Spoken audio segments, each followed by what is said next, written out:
So no shit, there we were. Standing slack-jawed in the rubble of a crime lord's private museum, watching the sorceress we'd just chased through the whole damn mansion making out with Bane fucking Johns as their gunship flew off into the sunset. After a few seconds of disgusted silence, Doc and Sarge cleared their weapons and made a spirited attempt to interrupt the pair's romantic moment. None of their shots came even remotely close. Down on the floor, Tink and Twitch stopped clutching at their respective injuries as they registered the familiar, if a bit deeper than usual sound of someone overcharging a plasma weapon on the floor above. Tink flipped through his comm channels and shouted a futile warning, while Twitch yanked a catatonic nubby into cover a split second before a bright blue explosion collapsed a large section of the ceiling. As the rest of us coughed and dug our way out of the rubble, Tink limped his way up to the pile of rubble, poked his head out of the smoldering crater, and informed what was left of the other inquisitorial team that he'd told them so. The All-Guardsmen Party and the Stealth Mission, Part 3. The Return of Bane Johns.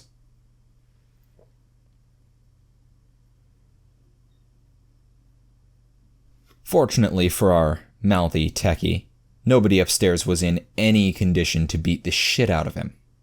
In fact, the only one of them that seemed even aware of our arrival was the Fringe Worlder, who waved at us with the bloody stump of his right arm and asked how y'all's part of the mission was going. Sarge managed to convey an entire after-action report's worth of disgust and annoyance with a single grunt, which got a weak laugh from the man and a disapproving look from Doc as he tourniqueted the bleeding limb. While Doc began triaging what was left of the other team, deciding to start with their interrogator, whose power armor had somehow failed to stop a dozen auto-pistol rounds, Sarge's attention was caught by a large figure in blackened, smoking Sororitas power armor struggling out of a hole in the wall. The big sister stumbled over to the windows and tossed the half-slagged remains of a plasma cannon out of them, yanked her equally ruined helmet off, and began screaming a string of decidedly unsisterly Vestroyan curses at the distant gunship. Sarge blinked as he finally recognized the face and voice belonged to Ivana Krashiu, former minion of the traitorous Lord General Omorov, and one of Bane John's numerous girlfriends before he'd been hauled off by the Inquisition. Sarge, no longer capable of feeling surprise, just let out a disgusted sigh at the universe's perverse sense of humor, and asked the Valkyrian woman if she had any injuries that needed treatment. She stared at him for a second and then dropped to her knees, screaming and clutching her head. The last two members of the other team that we could find weren't doing noticeably better than Ivana. Tink found what was left of their tech priest in a crater full of blood, lubricant, and assorted servitor bits, and after a bit of highly scientific stick poking, declared the cogboy to be super-duper dead. The tech priest in question took offense at this, loudly complaining that you take one nap in a pool of your own bodily fluids, and people start declaring you all sorts of things. He informed Tink that, unlike some people, he could operate just fine without his appendages, and in apocalyptic, low-power environments of as few as 1.1 volts, too. Thank you very much. If someone would be so kind as to dig him out, top up his internal battery, and drag him to a servitor workshop, he'd arrange for Tink to try being a limbless torso and see how alive he looked. Tink was understandably a bit hesitant about helping the cogboy, but was informed that he's a bit of a dick wasn't a valid excuse to leave an ally to bleed out. The ganger was in better shape physically, but mentally, she was definitely a bit out of it. She just kept staring out the window, seemingly unaware of our arrival, or the fact that she was sitting on the remains of what appeared to be one of our interrogator's murder dogs.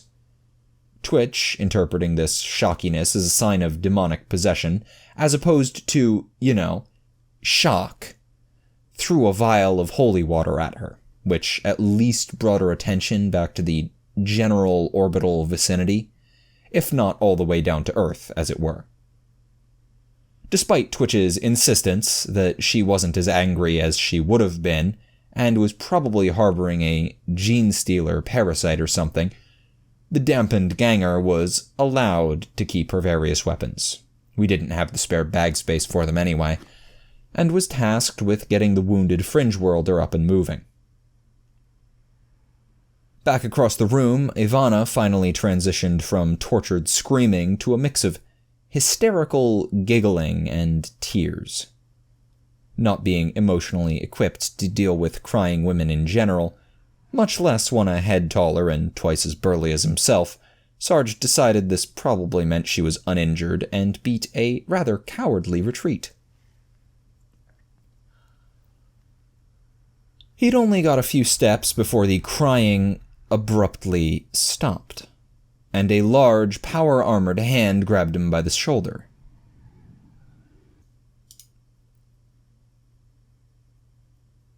A deep, scarily focused voice informed him that he was needed for a thing.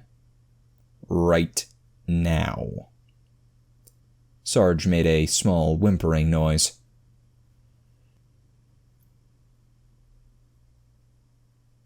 To our not-so-fearless leader's relief, he was only dragged over to where Doc was failing to treat the other team's interrogator's numerous auto-pistol wounds.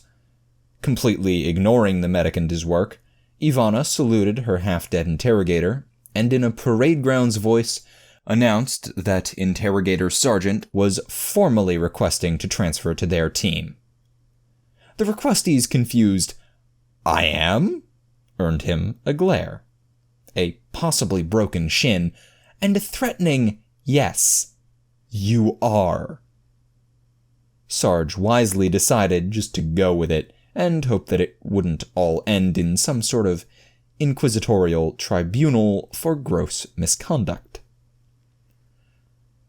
In a complete farce of inquisitorial procedure, with Ivana creatively interpreting the pained gurgles of her superior officer, Sarge was inducted into the retinue of Inquisitor What's-His-Name. Then, since said Inquisitor had last been seen being sucked screaming into a hole in the warp after trying to use his psyker powers on Bane, and his interrogator had probably kicked the bucket mid-ceremony, Sarge was appointed acting Inquisitor, handed a shiny Ordo Hereticus rosette, and put in charge of the team. At least, that's what Ivana said was going on.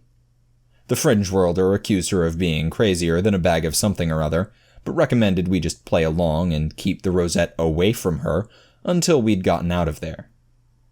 We quietly agreed with him. The other team, having been collected, literally in the Tech Priest's case, Doc raised the question of where our teammates were and why we'd gone an entire 5 minutes without Sysitat yelling at us. Tink answered the latter by poking at his comm bead for a second before hastily deactivating it and informing everyone that A, plasma interference or space fairies or something had fouled our comms, so they all needed to be restarted, and B, the Inquisitor really wanted to talk to Sarge. Given the fact that we were in the middle of both a crime lord's mansion and a large-scale assault by the planetary secret police, Sarge kept his report to the half-furious, half-frantic Sysitat brief, leaving out the hard-to-explain details about Ivana and Bane and such.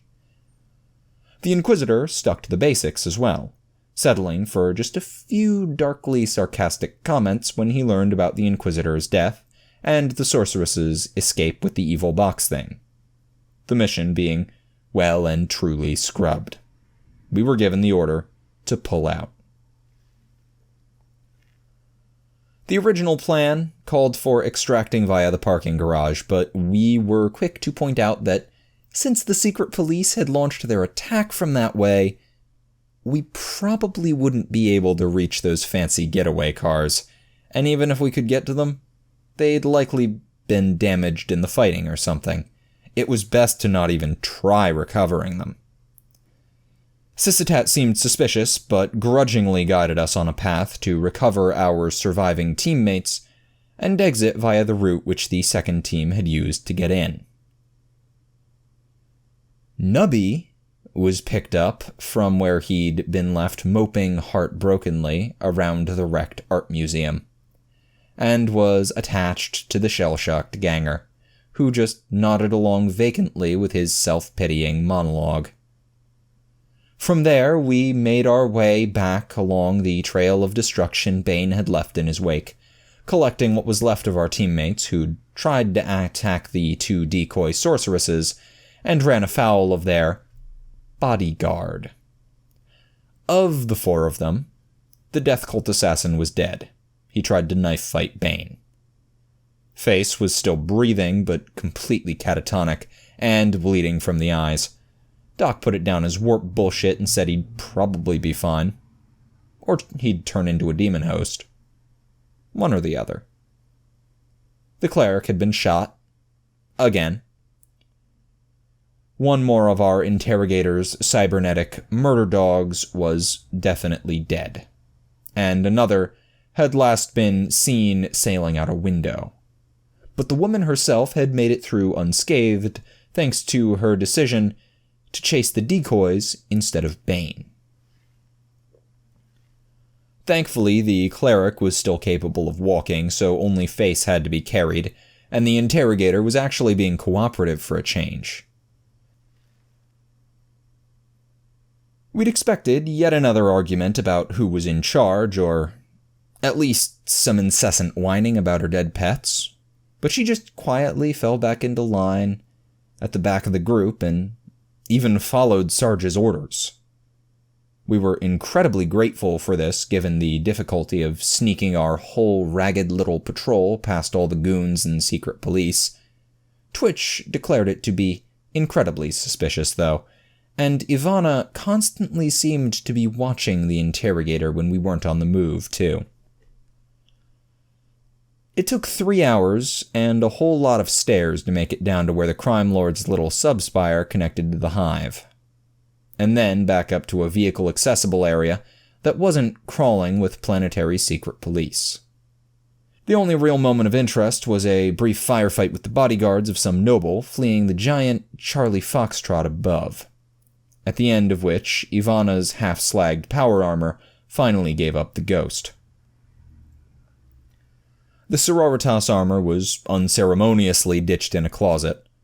The torsified tech priest in Tink's backpack loudly complained that he'd just fixed the stuff after some asshole with a plasma gun shot up its power unit. He then directed said asshole in the looting of the good bits of the discarded armor, which might be useful in fixing some of the long list of obvious amateur mistakes someone had made on their plasma weapon. Tink asked if someone else could carry the tech priest, but was informed they made a cute couple.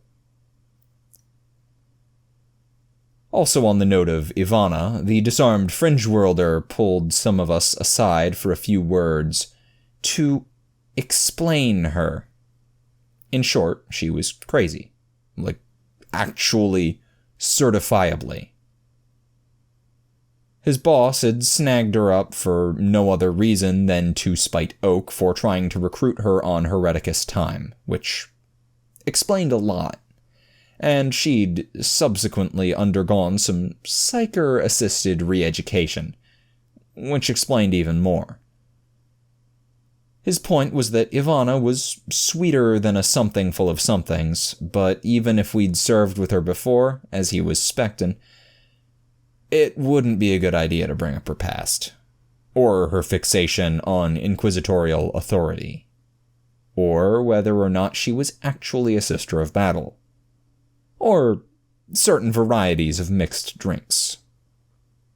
Best if we didn't talk to her at all, really, especially given that the woman in question had twisted one of those bodyguards' heads off like a bottle cap, and was alternating between glaring at our other female companions and eyeing Sarge with a downright disquieting level of intensity.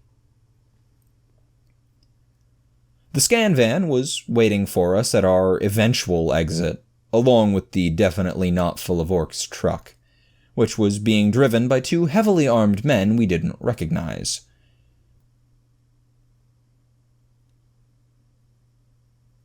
But the fringe worlder vouched for.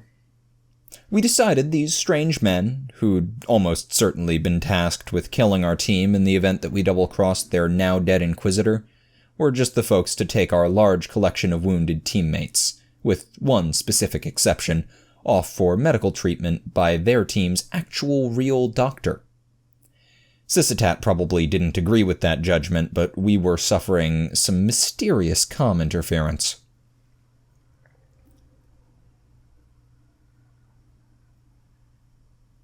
Once the truck had pulled out, we directed our attention to the scan van, or more specifically, its driver.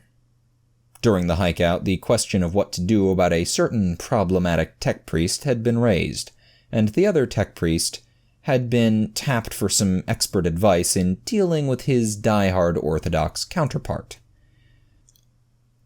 This wasn't intentional, we just forgot he was in Tink's pack and could totally hear us. In any case, he cheerfully suggested turning our cogboy off and on again, with our lasguns. Admittedly, the on part would be tricky, but he thought it was still worth a shot. We decided we liked the torso priest. Doc entered the scan van via the rear door, triggering an attack of horrible nausea in the exhausted psyker occupying it. Seeing the man's discomfort, Doc graciously administered a dose of anti-nausea medication, which had the completely accidental side effect of knocking Snitch out cold. In the front of the van, Lex mechanic Thomas de Torque's attempts to localize the signal jamming his Vox connection to the Inquisitor were interrupted by someone knocking on the passenger door. He was still trying to explain to the dolt outside that the door was locked and would remain that way, when the window behind him exploded in a shower of safety glass, and a pair of beefy arms seized him by the neck.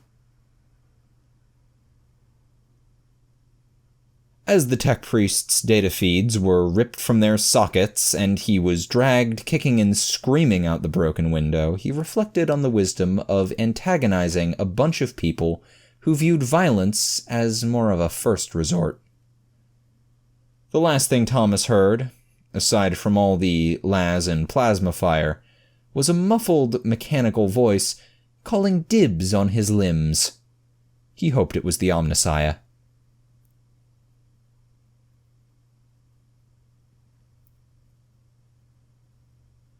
Syssitat was less than pleased to find out his tech priest had been replaced with a new, lighter-weight model. For some reason, he didn't seem willing to believe Sarge's report of a last-second sneak attack on the scan van, even with all the super-realistic combat sound effects being supplied in the background by Twitch and a slightly cheered-up Nubby. That being said, the Inquisitor didn't really seem angry about the brutal murder of a trusted subordinate, so much as annoyed at the great personal inconvenience it would cause him, whining about how much of his valuable time it would take to bring the new cogboy up to speed and so on. In retrospect, why we'd expected any other response was a mystery. So yeah, Syssitat took the news pretty well. Right up until Sarge sort of accidentally mentioned Bane and Angelica by name and rank. Doc and Twitch tackled Sarge and took away his comm bead, but the enraged screaming had already started by that point, so we just went with Plan B and Tink reactivated the jammer. Our new tech priest informed us that we were idiots delaying the inevitable. Doc reminded him that we were guardsmen.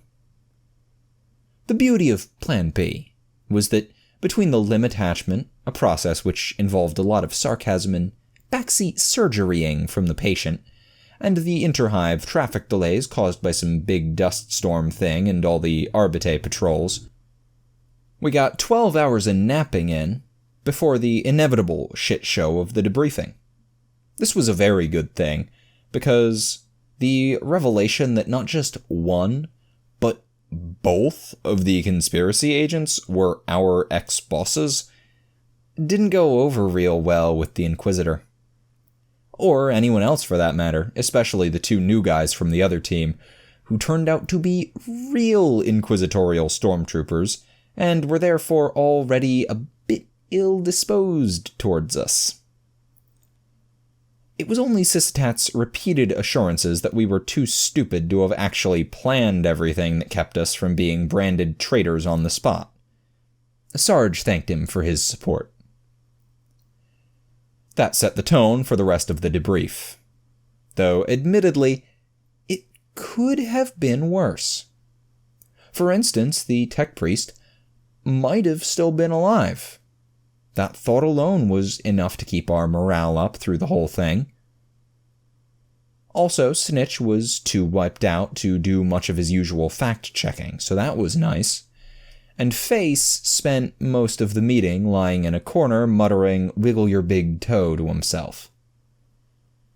The interrogator was doing a little better, see bitchy, but some sort of feud with Ivana drew most of her fire off of us, so it was mostly just Sysatat, the cleric, and the two stormtroopers picking everything apart and finding various degrees of fault with our every action. Despite a strong temptation to throw Nubby under the proverbial bus, we responded to the nitpicking with a mixture of apathy, antipathy, and, in Twitch's case, sociopathy. As far as we were concerned, the reappearance of our old bosses had changed the nature of our mission, and we no longer had time for these silly little games. Eventually, Sysatat and his minions took the hint, and moved on to more productive subjects. It was amusing to watch as they realized that the only people with actual intel on Bane and Angelica were the ones they'd spent the last 2 hours bad-mouthing. Not that it stopped them from constantly interrupting our report. To say that the stories of our past mission with the two ex-interrogators was met with a little skepticism doesn't quite cover it.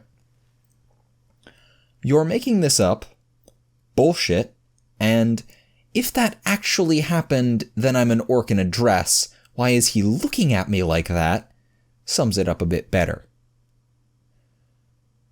Things started to go downhill pretty quickly until, to our considerable surprise, Sysatat stepped in and told everyone else to shut up and actually listen. Unfortunately, any gratitude we felt for this intervention evaporated when we got to our patented DTU strategy. And the Inquisitor pointed out that this was probably why the secret police had been rounding up every untouchable on the planet.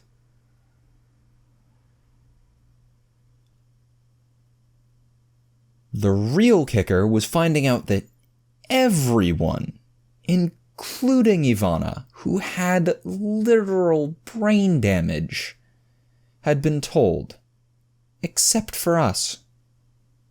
We dearly missed the days when Sysatat attended meetings in person, because then we could have shot him like he deserved.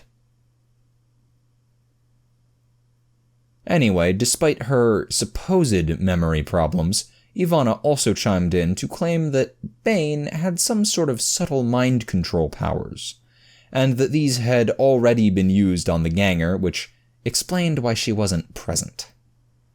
Ivana's teammates backed her up on this, but were a little less supportive when she went on to accuse our interrogator of being compromised as well. Twitch was totally on board, though, and excitedly began listing all the suspicious ways our nominal superior had been acting. He probably should have stuck to just post-mission stuff, though. The amazingly detailed log of her personal hygiene habits and what fiendish plot they might be hiding didn't really help his argument.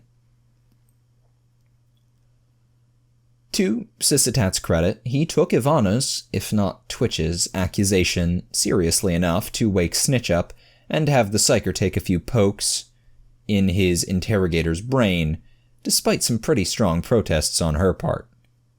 Unfortunately, he had a bit less patience when Snitch declared her to be clean of outside influence and Ivana still persisted. The term crazy bitch was used a few times. Eventually, between her teammates and Sarge's own reassurances, Ivana was convinced to settle for a vague promise to keep an eye on our interrogator. Since things had pretty much stalled by this point, Sarge decided it was time to raise the question of just what, in the Emperor's name, we were going to do about Bane and Angelica. The Fringe Worlder earned our undying approval by immediately suggesting nuking them from orbit. But this was shot down by Sysatat on the grounds that it would destroy the artifacts in their possession. Twitch grimly added that he wouldn't believe Bane was dead unless he personally saw the body. Even if we called in a full exterminatus, some scavengers would probably just find him a few weeks later in a stasis-equipped refrigerator up in orbit or something. Doc hushed him, and Sarge took the floor to present Plan C. Plan C, A and B being the aforementioned untouchable and nuke it from orbit, consisted of separating our two ex-bosses through some vaguely defined trickery. Dealing with Angelica using literally all of the explosives, and just throwing disposable bodies at Bane until he got tired from killing them. As plans went, it was admittedly a bit of a work in progress, but we felt it was a good general theme to start with. The Torso Priest raised the question of whether Bane was or wasn't a demon host, and how that would affect tiring him out. Tink pointed out that A, with Bane, how could you tell? And B, either way, his powers were warpy. And if you keep using warp powers for long enough, you'll either explode or turn into a demon. It's just how magic works. Nobody argued either point, though Tink did get some pushback when he went on to suggest that we could accelerate the process by adding a few disposable psychers to the mix.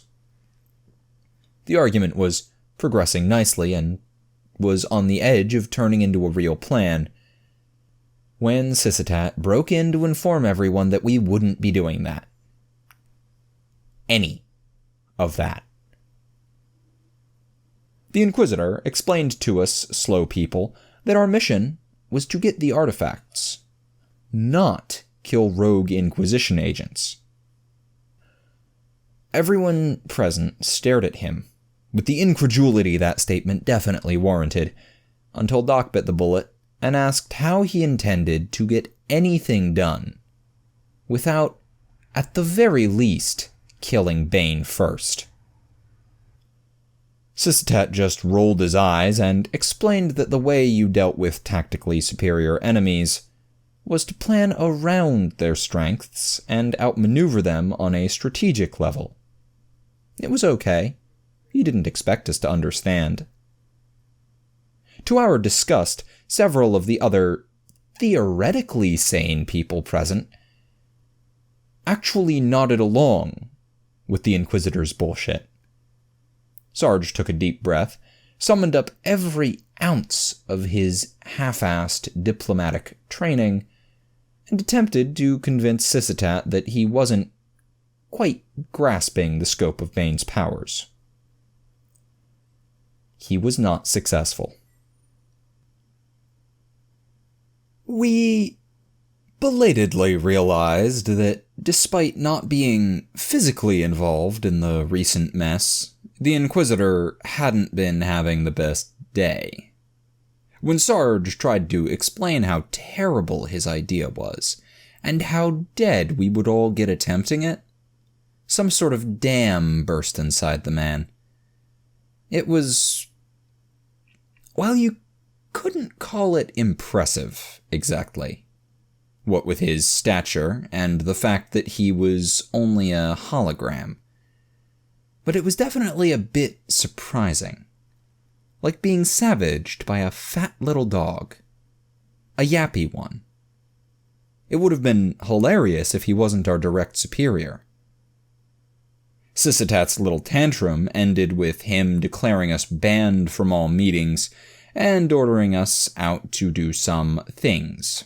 Very important things. Things at least 2 hives away from here. Tink smugly pointed out that it would be a tad tricky, given where we'd left our van parked.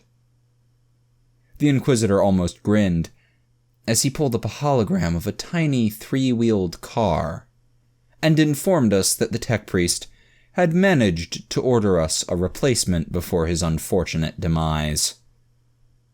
Certain people around the table snickered. Snitch began to inform everyone what we thought of our new ride, but paused at a glare from Sarge, who very pointedly remained in his seat. After a few seconds of mutual glaring, Syssitat pulled up another hologram. This time, of a very familiar, massive armored figure, standing in front of a whole precinct of Arbites. Nubby swore and threw one of the several beer bottles he'd emptied over the course of the meeting through it. The Inquisitor ignored this and grimly informed the rest of us that if we couldn't even follow the simplest orders, he knew a certain rising star in the Arbites who'd probably be willing to trade all sorts of support for information regarding a van full of guardsmen. We took the hint. It was as we were prying a very drunk Nubby off the floor. We had no idea where he kept pulling the bottles from. Doc just gave up trying to confiscate them after the 9th one, and decided it was probably for the better to let the heartbroken trooper drink his sorrows away. Anyway, it was as we were picking the little idiot up that it happened.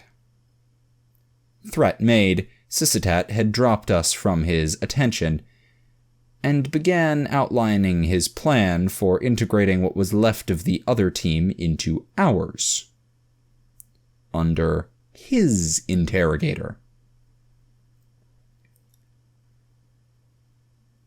Ivana leapt to her feet. But instead of the explosion we were expecting, she merely announced that her team couldn't agree to any reassignment without authorization from their inquisitorial superior. The outburst mostly just earned her the same mix of confused and annoyed looks Twitch's remarks usually got, except from the fringe-worlder, who sighed and pulled his hat down over his face. The torso priest, who was very suddenly at the far end of the room, and Sarge, who was too busy staring at Syssitat's hologram, trying to see if it was possible to hate someone to death, to notice until Doc kicked him in the shin. Sarge suffered a brief moment of panic as he registered the better part of 150 kilos of woman staring at him like a starving dog eyes a poorly guarded bacon sandwich. Then finally remembered what he had in his pocket. The series of changes in our fearless leader's expressions as the situation finally hit him was really something to see. But it had nothing on the reaction around the table when Acting Inquisitor Greg Sargent pulled his blood-spattered Ordos Hereticus rosette out of his pocket and formally denied Ivana permission to join Syssitat's team. When you're committing something that might technically be considered mutiny, especially against the Inquisition, it's important to keep up your momentum. Best not to get logged down in little things, like the actual meaning of the rules and ordinances you're citing, or whether they even really exist for that matter. Which is why the first thing we did after Sarge's announcement was mute Syssitat's hologram. The second was to position Doc as close as possible to Snitch, who quickly turned green and spent the rest of the meeting trying, and eventually failing, to keep his lunch down. The playing field nicely leveled, Sarge delivered his pitch. Now, over the past months, we'd given our fearless leader no end of shit for his little diplomacy lessons and their lackluster results, but this is where they finally paid off. He might not have had the poise or menace of a real Inquisitor, and he probably shouldn't have referred to his predecessor as Inquisitor What's-His-Name, but he still managed amazingly well, all things considered. Sarge explained that we were going to go off and start our own team, just us Guardsmen and Ivana, and we were going to go kill Bane and Angelica. Nobody from the other team was required or even asked to come with us. They had their own, very important mission to complete after all, and it would no doubt be easier to accomplish with their two primary opponents dead. Of course, we'd still liaise, cooperate, and share critical intel with them, just like any other friendly Inquisitor team would do. But they had their objective. We had ours. And that was all there was to it.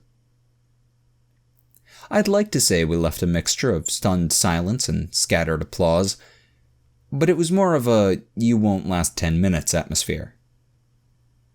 The moment was spoiled even further a few minutes later when Doc poked his head back in to ask if the torso priest could give us a ride, since there was no way we were ever going to fit Ivana into that three-wheeled thing. 4 days later, the C team convened in the briefing room of Fort Kickass for the first real planning session of Operation Kill Our Old Bosses. The first order of business was revoking Tink's naming privileges. Our new base, whatever it was called, was located in the middle levels of the planetary capital, Seven Hive. We hadn't actually intended to move a third of the way across the planet. It was just that our original plan to simply take over the other team's base met with a bit of opposition. Well, not so much opposition as armed resistance, specifically from the two stormtroopers. Syssitat had apparently flown them out ahead of us, and they didn't seem to agree with us about which of their former boss's assets should pass on to his completely legitimate successor. Words and a few death threats were exchanged in the doorway before an agreement was finally brokered by the Fringe Worlder. We left with a big box full of Ivana's stuff, a single data slate labeled Person of Interest, the Sorceress, and an IOU for one inquisitorial mission budget. Admittedly not the best deal we'd ever made, but given our usual negotiator spent the whole time drunkenly sobbing in a corner, well, we had to take what we could get. Honestly, it wasn't like we really needed the budget or intel. Those are what we in the Guard refer to as luxuries. A proper soldier knows how to scrounge. For starters, we needed a vehicle we could drive ourselves, and preferably wasn't filled with listening devices piping our every word to our third worst enemy in the system. Fortunately, there were two of them just sitting unattended in that garage. Judging by what they yelled after us, the stormtroopers didn't think their cargo truck and brand new flyer had been part of the deal. But we really didn't see how that was our problem. The truck served us well over the next few days. The flyer, well, it occurred to us that there was a bit more ground traffic on the planet than normal. But we'd put that down to local custom or whatever. It never occurred to us that there was an actual legitimate reason, until Tink reached the edge of Jack Hive and saw how much bigger that little dust storm had gotten since we'd driven through on the way back from the mission. I mean, none of us were desert worlders. We'd thought the giant force fields over all the hives had been for orbital defense or something. What sort of messed up planet has sandstorms that cover whole continents? And why would anyone ever build hives on one?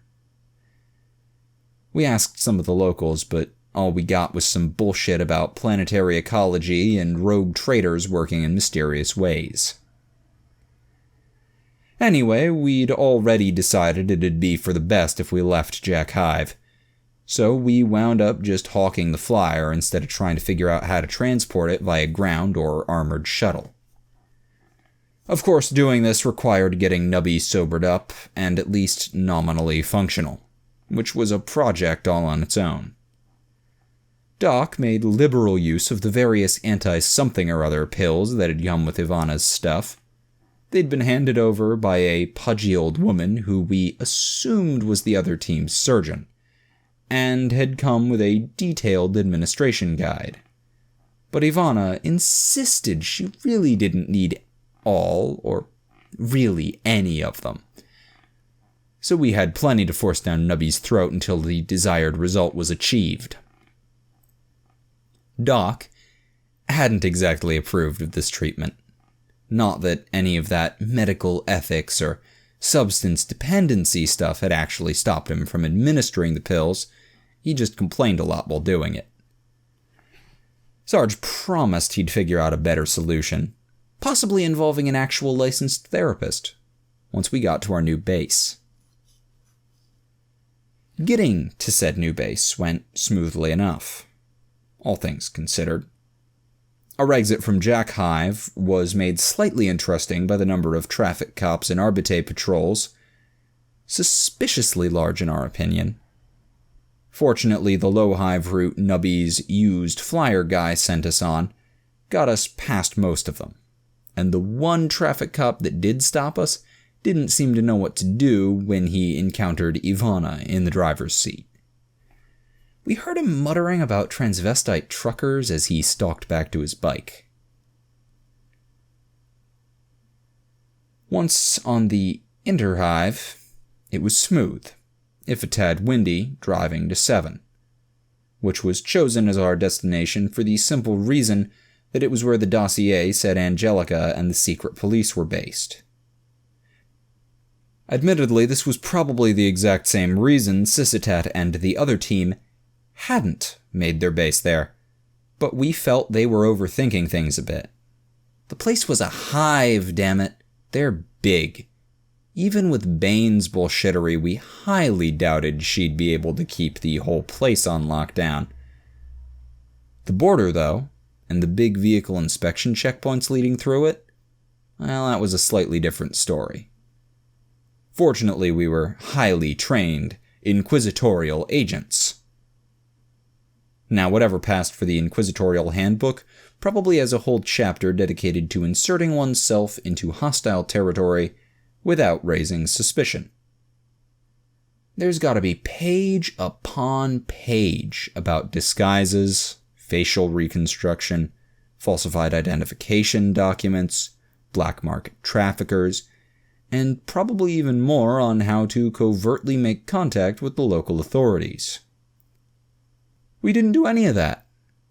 Instead, we drove right up to the lane-marked military, showed the inspector and duty officer a stack of perfectly legitimate, if a bit dog-eared papers, identifying us as Guardsmen of the Genarian 99th Medium Infantry, and asked to be billeted while the administratum sorted out what to do with us. Very sneaky. We could almost hear the various people who'd, futilely, tried to instill inquisitorial professionalism into us, sighing and rolling their eyes as we were processed through the checkpoint and escorted to the third largest PDF base in the hive. They weren't guardsmen, though. They didn't understand the colossal inefficiency, inflexibility, and general incompetency that was the Departamento Munitorum. Well, at least when applied to any problem smaller than planetary invasion. There were stories of entire misplaced regiments who'd settled, started families, died of old age, and passed into local legend before their reassignment orders came through. At which point they were presumably dug up by their descendants and shipped off to the front, much to the exasperation of whichever Lord General was running the operation, not to mention the poor grunts holding out for reinforcements. The point is that we probably had a good year or 7 before anyone from Administratum noticed our unexpected resurrection. And while the locals might be a bit more on the ball, they were also a lot easier to mislead, confuse, bully, and bribe. Add to that, we were real guardsmen, with the scars and war stories to prove it, and, well, by the end of the day we had our very own barracks, with attached motor pool, plus a stack of chitties for the base mess, several sets of insignia-less Harlockian PDF fatigues, and even an advance on our first week's pay. Certain people were in favor of putting in for the years of back pay we theoretically had coming too. Maybe some travel comp if Tink could fabricate the proper documents. But Sarge ruled it was better to quit while we were ahead. Wasn't like we really needed the money anyway. Between the flyer, several miscellaneous items our former teammates hadn't really needed, and a few small shiny objects that had fallen into Nubby's pockets while we'd been in the crime lord's little art museum, we had the budget situation fairly well covered. On the note of our quartermaster, once we'd settled, Doc put his foot down and refused to give Nubby any more Inquisition-strength anti-crazy pills. At least until he could find a list of their side effects, not to mention some actual dosage recommendations. He hadn't much liked the zombie-ish way the little trooper had been shuffling around the last few days. Sarge promised the medic that once Nubby had come fully down, they'd have a heart-to-heart about the whole girlfriend thing. Unfortunately, the non-com got a bit distracted with all his newfound inquisitorial duties, and by the time he actually got around to it, the little trooper had vanished. A few hours of frantic searching turned Nubby up in the base-adjacent watering hole, regaling an entire bar full of PDF troopers with a thoroughly classified tale of heartbreak and woe. Fortunately for the little idiot's life, it was Doc and Twitch who found him, not Sarge. And none of the troopers seemed to actually believe any of this "my hot inquisitor girlfriend left me for the galaxy's most annoying secret agent" bullshit. Doc and Nubby quietly paid his tab and dragged his drunkenly protesting ass out the door before he violated operational security any further. Once back at base, he was tied to a chair, sobered up, and given the talk. This was not your usual the talk. It did start that way, with the typical "she was using you, you've got to move on," and it was never really like that. The problem is that the last one isn't supposed to be quite so literal. Yes, he did spend a lot of time with her, and had been given a few mementos to remember her by, but those were more grounds for a restraining order than a deep heartfelt relationship. And then there were the weeks of one-sided conversation with her while she was medically paralyzed next to him in the med bay, and the similarly one-sided pen-pal relationship afterwards. Sarge and Doc both tried, but they had to keep stopping to go and alternatively laugh and swear at the perversity of it all. It was draining, it was frustrating, Doc was about ready to go back to the pills, possibly grab a few for himself. And Sarge was considering the merits of locking the idiot up in the brig for the rest of the mission. But eventually, they got through to him. Except by they, I mean Twitch and Ivana, who shelved the whole love issue in favor of focusing on Angelica's newfound relationship with Bane. And to an unexpectedly detailed degree. The end result was, well, acceptable. Simmering, betrayed rage, at least insofar as Nubby was capable of that emotion, was an improvement over drunken, heartbroken sobbing after all, even if it did come with frequent rants about how nobody could ever compare someone as unquestionably lesser as Bane Johns to such an upstanding individual as Nubby Nubs, valiant hero of the Imperium and all-around nice guy. We took what we could get. There was shit to do and people to kill. First thing first, we needed a plan with less question marks in it. And for that, we needed intel. Problem was, intelligence gathering wasn't exactly our strong suit. It's what we'd always had all those adepts for, after all. Still, though, given some of those adepts, not to mention interrogators and inquisitors, we figured it couldn't be too hard, right? To start with, Sarge went to have a chat with his PDF counterparts, especially the salty old bastards at the training compound a few levels down high from our home base. It's a little-known fact outside the Guard, but soldiers are quite possibly the biggest gossips you'll ever find. Washerwomen, barmaids, and upper-crust socialites have nothing on a squad of bored troopers on work detail, or lounging around their barracks with nothing to do. Want to make a juicy secret public knowledge?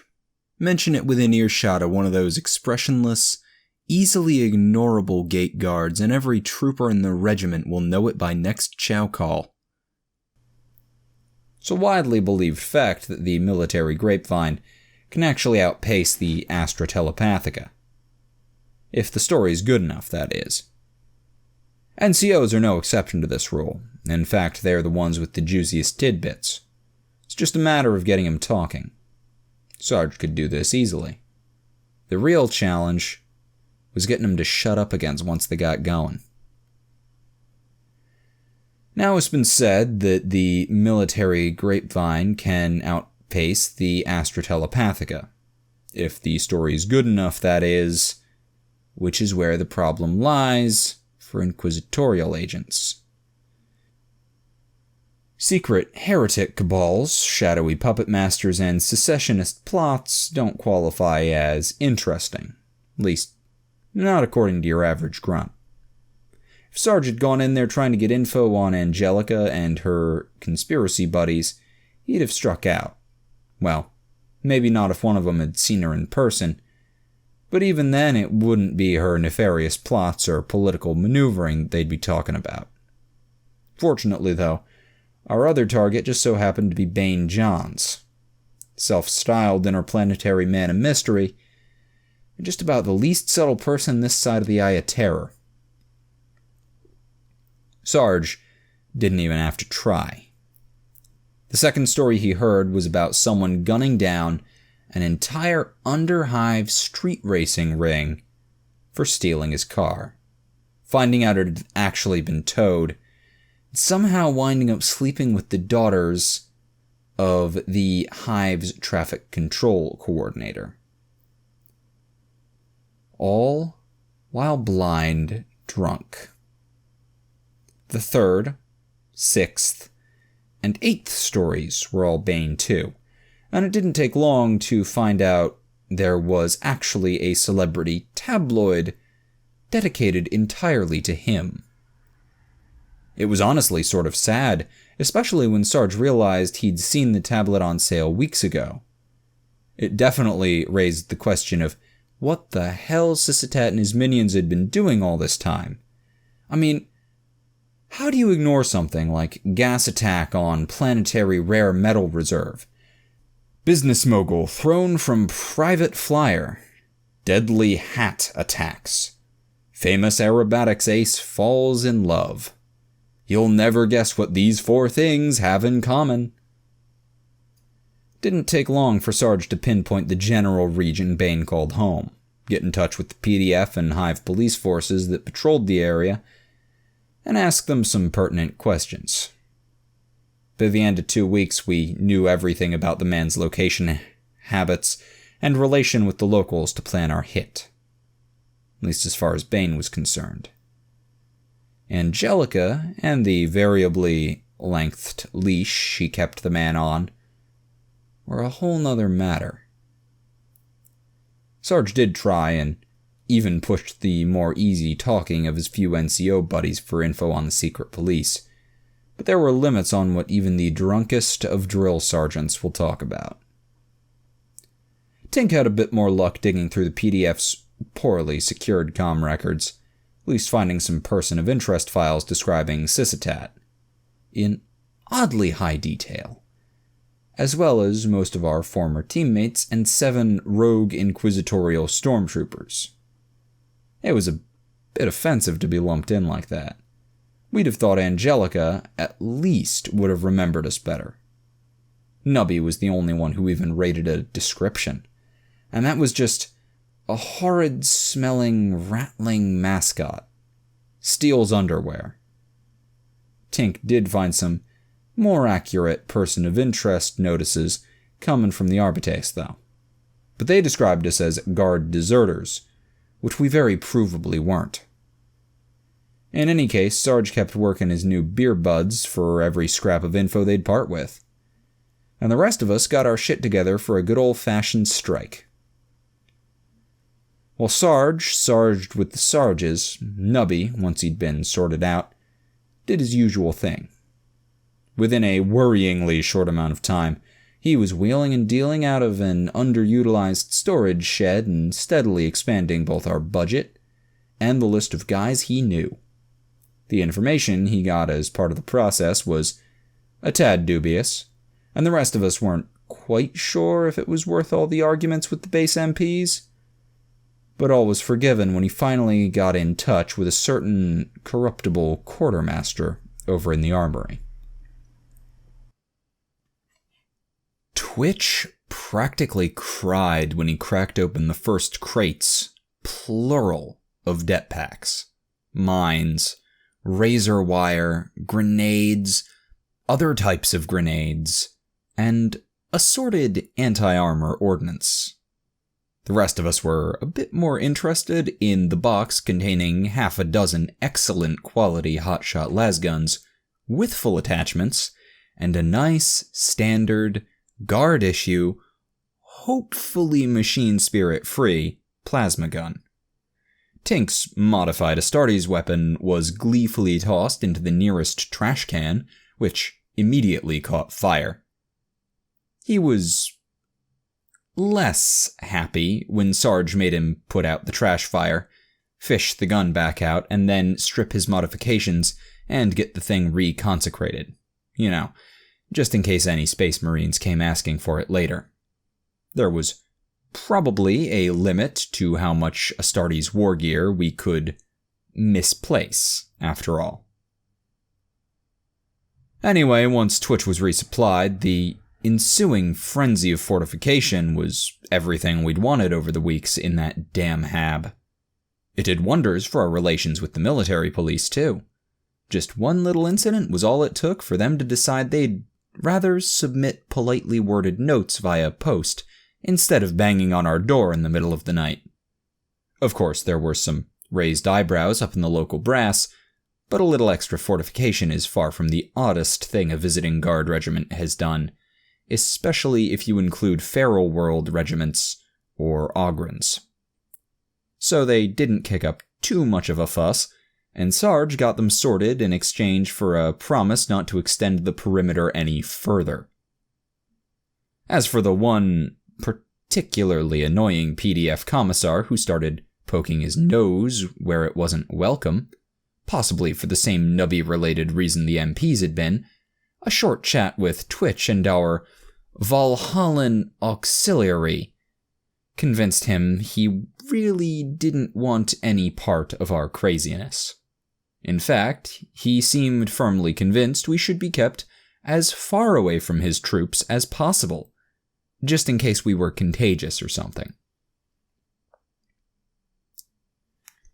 Aside from a bit of cogitator work for Sarge, Tink's primary job was gear prep, which included a little pet project he'd been planning for years now. See, despite not being nearly as paranoid as Twitch, our techie still embraced the old guard motto, have a plan to kill everyone you meet, preferably from as far away as possible. Ever since his first mission under Bane and its anticlimactically blood-free ending, he'd been idly chewing at the problem of how to deal with someone capable of that level of bullshittery. Skipping over some of the more harebrained stuff, one of his more promising ideas was a way to counter all the misfires, jams, and plasma-related mishaps that plagued anyone firing a weapon in Bane's weird probability-skewing danger zone. His solution had something to do with choosing, tuning, and using weapons in a way that provided maximum damage for minimum danger, or max-minning the danger per shot, as he put it.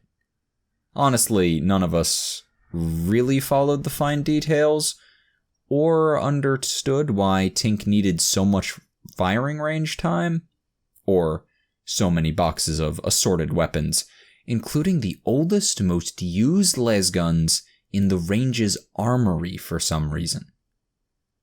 But Doc assured us that it was all very scientific.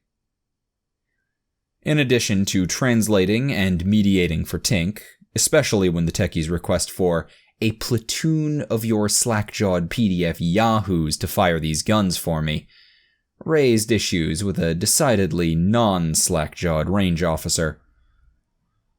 Doc was put in charge of liaising with our inquisitorial comrades. Well, more spying on than liaising with, but anyone who's been in LSO can tell you it's practically the same thing. Syssitat wasn't returning our calls, and our former team had relocated from the Hab base without leaving a forwarding address. The other team hadn't moved, though, and over the next 2 weeks, Doc occasionally drove over to chat with their friendly old adept/surgeon about our former teammates' health, and all the medications Ivana wasn't taking. For some reason, his visits just happened to coincide with the times when everyone else was out of the base, and it always seemed that either the Fringe Worlder or Torso Priest had left a copy of their latest briefings lying around the med bay. The fact that Doc's half-assed espionage got us more intel than we'd ever gotten while on Syssitat's actual bloody team should really illustrate the man's opinion of us. In any case, most of the stuff Doc got was about these stupid artifacts, which were decidedly not our problem. But there were some useful tidbits on the Sorceress, too. Between what he got and Sarge's stuff on Bane, we had more than enough to get started with, and before long, the plan was really beginning to take shape. The basic theory hadn't changed much since its initial inception, but since it was cooked up by a bunch of tired, shot-up grunts in the back of a van on their way home from a catastrophically failed op, that probably wasn't something to brag about. In any case, the first step was splitting our targets up. Bane was threatening enough on his own. We shuddered at the thought of what he could do if someone with an actual functioning brain was calling the shots. Of course, of the pair, he'd be the easier one to distract, and Tink had a surprisingly good idea for that. The problem was that Angelica knew this too, and was good about keeping an eye on him. We needed to fix that. Now, It wasn't like Little Miss Trader Pants was always hanging on Bane's arm. In fact, she left him to his own devices fairly frequently, which we felt disproved Ivana's assertion that she was compromised too. We weren't exactly sure what she was doing during these absences, probably plotting treason or enacting dark rituals, which Bane would find boring. Or maybe she was off negotiating with various powerful male figures who'd respond poorly to her boy toy's presence. In any case, whenever Angelica went off on her own, she always dropped Bane off at a certain Uphive club, which we dubbed his daycare, along with at least one of her doubles and a few other helpers, who presumably were just there to call her whenever he got bored and wandered off. So far, she had always arrived on the scene and sidetracked him before he managed to overload a Hive's fusion reactor or something, but it was probably only a matter of time. The point is that before we could neutralize Bane, we'd need to arrange for Angelica to be distracted too. The problem was that there was only a very limited number of things that would get her attention. 5 of them, to be specific, if Syssitat's little briefing on his stupid artifacts was to be believed. This might have been the point where we started to go just a little off the rails. Well, at least according to our defense counsel. I mean, it wasn't like we'd set out intending to steal the artifact. It was just that, out of the 5, Angelica and Bane already had 2. The Crime Lords and another they'd gotten earlier. And there was one that we'd blown up on orders. And finally, one Ivana said her team had retrieved, which meant Syssitat had it now. This just left one spooky artifact out in the wild, and we didn't much like our chances of getting to it before the people who were, actually trained for that stuff. We did look into other options, such as Twitch's perfectly reasonable idea of mining all routes out of the upper hive and just waiting until Angelica found the last artifact herself. The problem was that even though the number of routes between hives was limited by the massive rock storm, stops being sand or dust once it's bigger than a grape, we couldn't possibly mine all of them. Well, actually, we probably could. We were beyond well stocked at this point, but you can't just leave massive piles of explosives lying around on pieces of crucial hive infrastructure. Someone might steal them. Anyway, if she found an artifact on her own, she'd probably bring Bane with her, which was exactly what we were trying to avoid here. We also toyed with the idea of just creating a fake artifact, which we could send someplace Bane wasn't welcome, such as that merchant cartel. One of the reports Doc had gotten had a few pictures of the last artifact, another spooky box thing, and Tink was fairly certain he could rig up a close enough duplicate out of cardboard or something. Even better, since there wouldn't be any actual artifact stuff inside, we could just pack the box itself full of explosives. Both Sarge and Doc vetoed this idea on the grounds that it involved the words fairly, close enough, and cardboard. Also, she was a psyker and would presumably be able to tell the difference between an ancient eldritch artifact and a forgery, regardless of quality. Ivana even put forward a whole nother option for bait. Inquisition agents. Specifically us. After all, she reasoned, if Angelica hated us so much, she was sure to come down to personally tear our limbs from our bodies and crush our skulls with her bare hands. At least that's what Ivana would do. We very, very cautiously explained that while this was an excellent idea, and everyone appreciated her suggestion, A, we'd been bait before and hadn't much liked it. B, no, she wouldn't come anywhere for us. She might send Bane, or have an orbital strike called in, or send the entirety of the secret police, but we highly doubted she'd show up in person, even to gloat. At least, not until we were all good and dead. Now, if it was Syssitat, on the other hand, or maybe one of his favorite minions, well, That was something worth thinking about.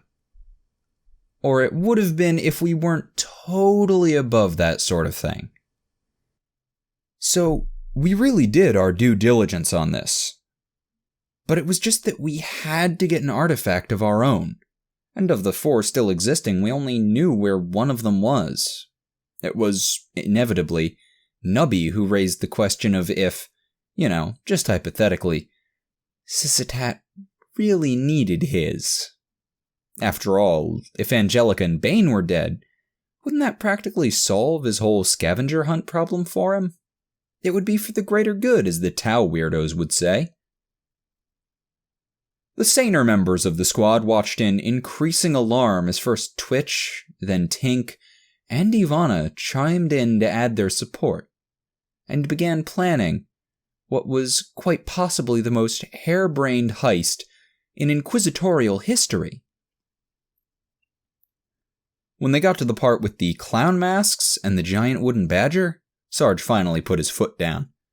He stated, in no uncertain terms, their heist was the exact sort of stupidity we'd been fighting with since we'd been volunteered for inquisitorial service. And that wasn't even touching on the fact that we didn't actually know if the artifact was still in the other team's base, or how shaky our plan for baiting out only Angelica was. We were not even remotely qualified for this sort of thing.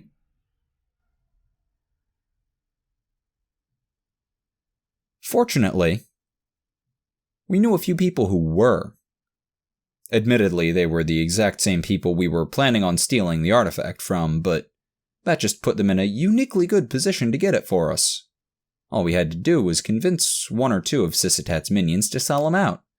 And, according to Ivana, there was one specific person who was uniquely primed to do just that. His interrogator. Sure, she seemed to be the man's most loyal follower, and probably hated our guts even more than he did. But if what Ivana said about her being compromised was true... At first, we hadn't really put much stake into Ivana's whole compromised thing. But then the other team's surgeon asked Doc for a consultation on the ganger, who'd been kept in medical confinement ever since her encounter with Bane. It hadn't been pretty. The trash-talking, mohawk-sporting gun nut, who'd reminded us so much of Amy, had been reduced to something like a strung-out Obscura junkie, except somehow so much worse. Every conversation with her inexorably turned to him. Had Doc seen him? Did Doc know anything about him? Had Doc met him? When Doc came back, he had a quiet word with the rest of us about taking Ivana more seriously, which we did. Not that he much liked the end result.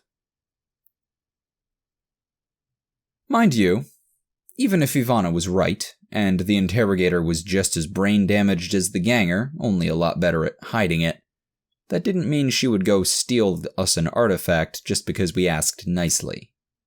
We needed to phrase our request just right. Make it clear that all we wanted the artifact for was to kill Angelica. The evil manipulative sorceress controlling poor impressionable Bane Johns. We certainly didn't have any desire to try and kill him. We were a bunch of cowards after all. Hell, with someone more, interrogator-like guiding him, he might just be willing to come back to inquisitorial service. That would never happen if Syssitat got his way, though. All he cared about was his artifacts. Once he got them, he'd just run off again, leaving Bane under Angelica and the conspiracy's control.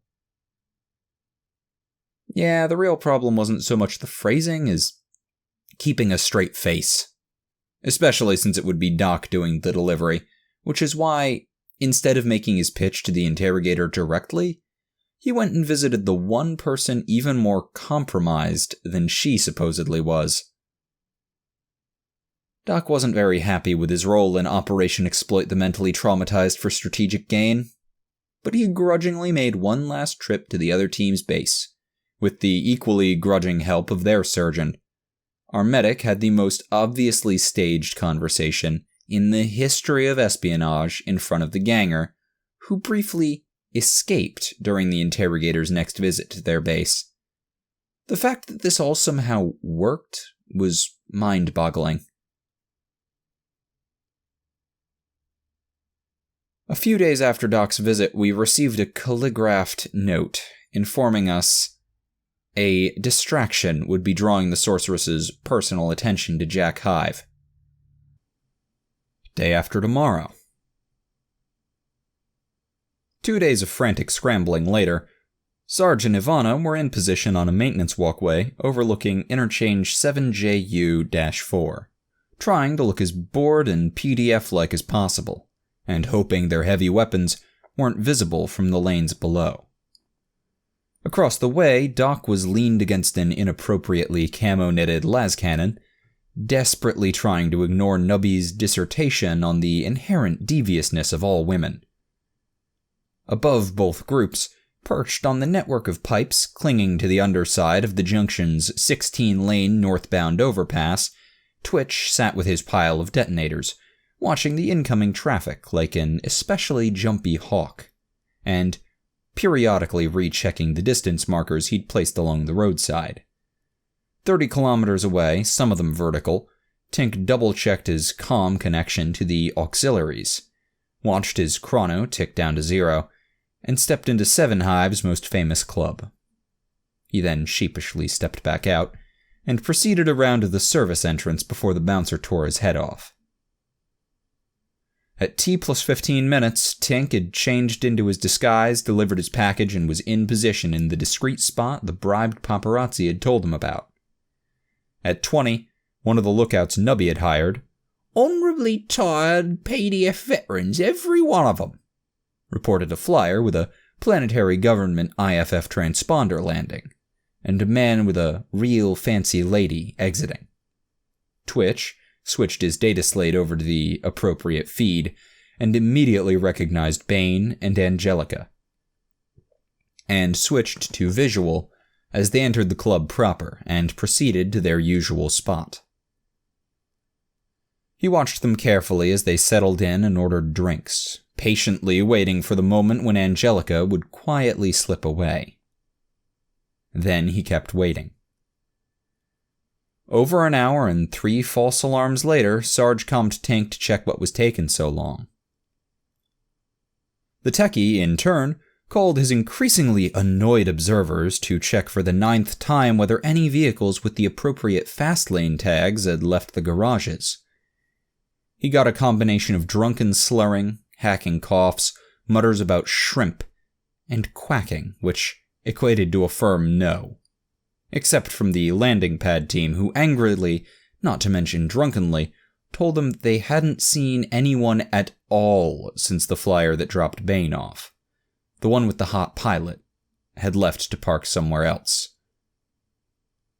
Tink briefly considered the merits of mass hobo murder, possibly followed by suicide, especially when his observers explained that no, they hadn't watched where it went. They'd been diligently keeping their IFF readers pointed at the pad and waiting for Tink's word that the target was leaving. After a few deep, calming breaths, he called Sarge back to let him know there might be a problem. Sarge did not take it well. In the face of catastrophic mission failure and an enraged non-com's inexorable wrath, Tink did what came naturally, loudly complaining about how it wasn't his fault. He was the only one of us who hadn't been on the whole Angelica mission. He'd only seen her the one time at the crime lord's place. How was he supposed to tell if it was her or a double? And anyway, it was Nubby who hired a bunch of random drunken bums to be our spotters. None of it was Tink's fault. His part of the plan was actually working just fine.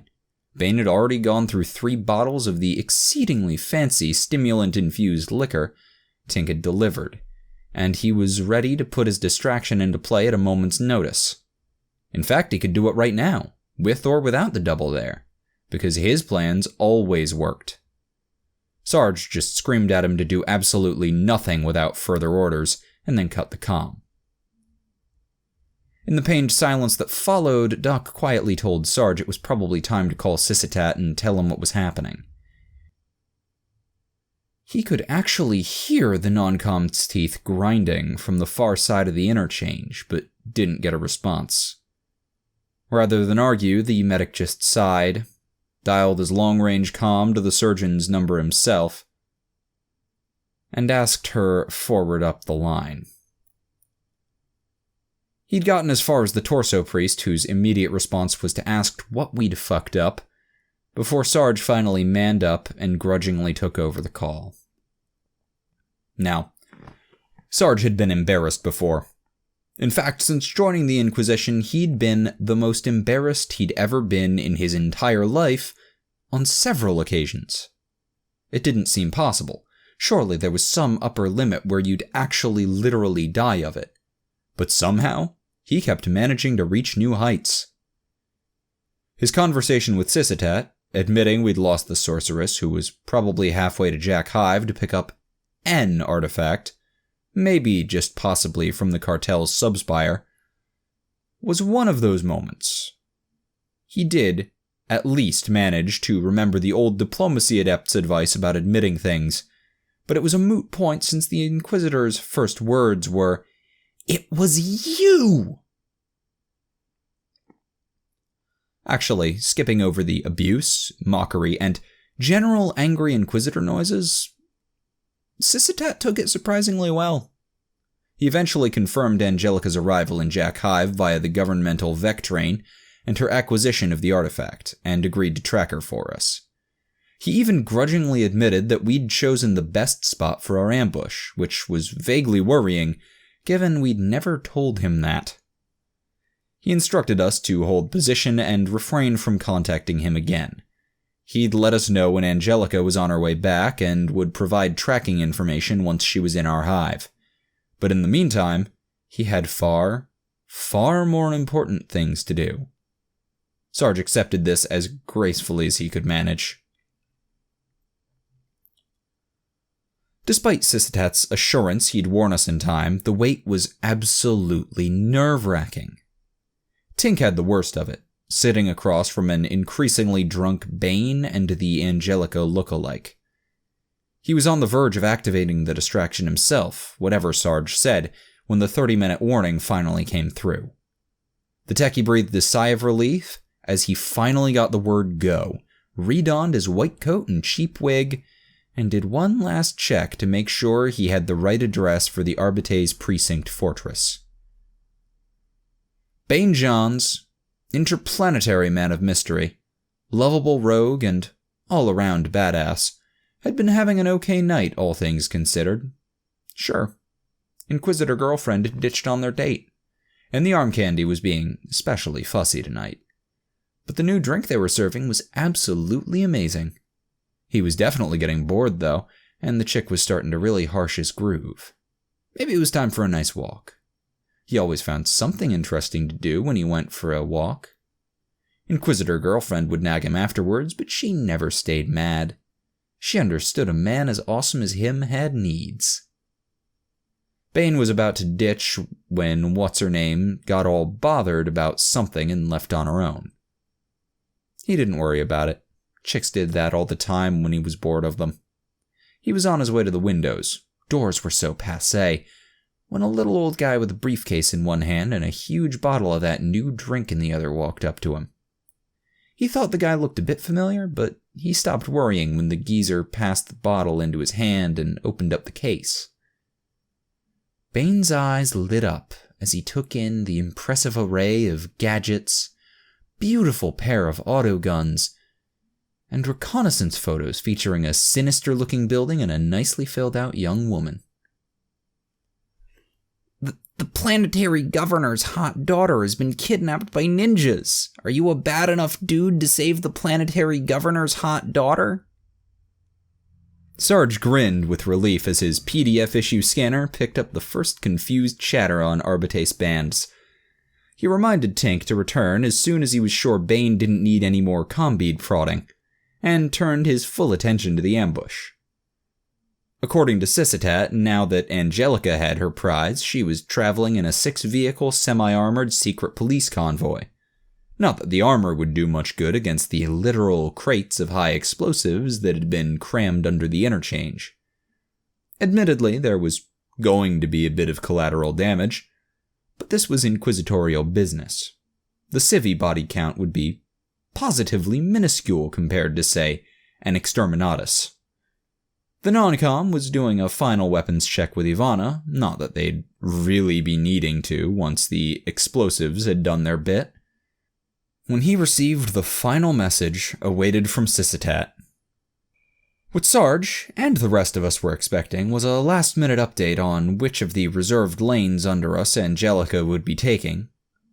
What we got was a slightly breathless warning from the Inquisitor that the convoy had started turning towards Underhive, possibly to take the artifact to some secret warehouse instead of the secret police HQ, Bane's nightclub, or even the Arbite precinct, like we'd planned for. She'd still be passing through the interchange, just on a completely different and far lower section than the one we'd set our ambush on. Sarge didn't even stop to swear. There wasn't time, and he didn't know any words vile enough for the current snafu anyway. He just grabbed as many crack launchers as he could carry and started sprinting along the walkway. Ivana shrugged and jogged after him, carrying her heavy bolter one-handed and humming to herself. On the far side of the interchange from Sarge and Ivana, Doc hastily plotted a slightly longer route down to the new ambush point and dragged Nubby away from the las cannon before the trooper could voice any complaints about how much it had cost. Twitch watched them go from his perch above the interchange, spent a few seconds debating whether it'd be worth setting off his charges anyway, just in case some stray debris knocked out the lower section, and regretfully ditched his neatly arranged rows of detonators. As the demolitions trooper attached his rappel gear, he warned the rest of us that he was going to be a little late to the party. Doc suggested he meet up with Tink, who was racing back towards us on a PDF messenger bike, simultaneously trying to dodge slower traffic, direct Bane to the Arbite Marshal's office, and take off his quartermaster agent disguise. Tink tried to reply, but it was coming out as inarticulate cursing. Sarge skidded into position just in time to see the convoy's lead vehicle round the corner. He signaled Ivana to keep moving and get a better firing position, while he started prepping his 3 cracks for rapid fire. A distant corner of his mind registered a voice on his comm-beat instructing him to call off the ambush so Angelica could be tracked to her artifact warehouse. He instructed the voice to go have relations with several varieties of farm animals, sighted his first crack on the middle of the section, and started counting down. Farther along the walkway, Ivana found a security door marked Stairwell and casually kicked it off its hinges. One of the startled maintenance workers inside informed her that she couldn't do that, realized he was very obviously wrong about that, and stepped aside. His partner didn't, and regretted that decision for the rest of his life. Ivana reached the level above the roadway a few seconds after the maintenance worker, but unlike him, she stopped and exited right as Sarge's countdown hit 0. First crack missile was right on target. It punched through the armored glass of the lead car's windshield like wet paper, reducing the vehicle and its occupants to flaming wreckage before they even registered the attack. The second car, driving slightly further back and left in the other reserved governmental lane, spun out as it tried to evade and cartwheeled a good 50 meters before it came to a stop. None of its occupants got out before Sarge's second crack round hit its exposed undercarriage. The rest of the cars in the convoy, including the more heavily armored limo in its center, reacted professionally enough, but they were in a remarkably shit tactical situation. There were obvious advantages to taking the governmental fast lanes, with their secured entry points and chest-high barriers separating them from the common rabble clogging the rest of the highway. But the disadvantage was being pretty much trapped in a 2-lane killbox.